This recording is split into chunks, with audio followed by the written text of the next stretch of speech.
ప్రతిపక్షాల నినాదాల మధ్య లోక్సభ ఎలాంటి చర్చ లేకుండా ఇవాళ యూపీఐ లావాదేవీలపై ఛార్జీలు విధించే బిల్లు సహా పలు బిల్లులను ఆమోదించింది.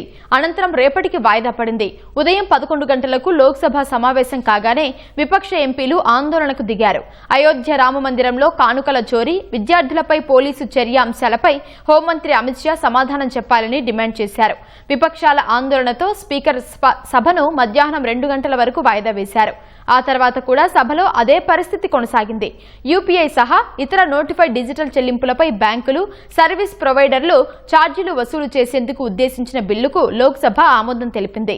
కేంద్ర ఆర్థిక మంత్రి నిర్మలా సీతారామన్ ప్రవేశపెట్టిన ఈ బిల్లును విపక్షాల నినాదాల మధ్య ఎలాంటి చర్చ లేకుండా మూజువాణి ఓటుతో సభ ఆమోదించింది. 2007 నాటి పేమెంట్ అండ్ సెటిల్మెంట్ సిస్టమ్స్ చట్టాన్ని సవరించారు.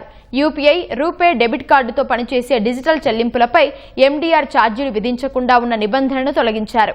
ఇకపై ఏ డిజిటల్ చెల్లింపులపై ఛార్జీలు ఉండాలో కేంద్రమే నోటిఫికేషన్ ద్వారా నిర్ణయించనుంది.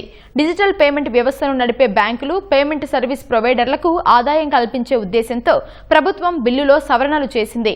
ఆ తర్వాత టాక్సేషన్, ఇతర చట్ట సవరణ బిల్లును కూడా లోక్సభ ఆమోదం తెలిపింది. అనంతరం సభ శుక్రవారానికి వాయిదా పడింది.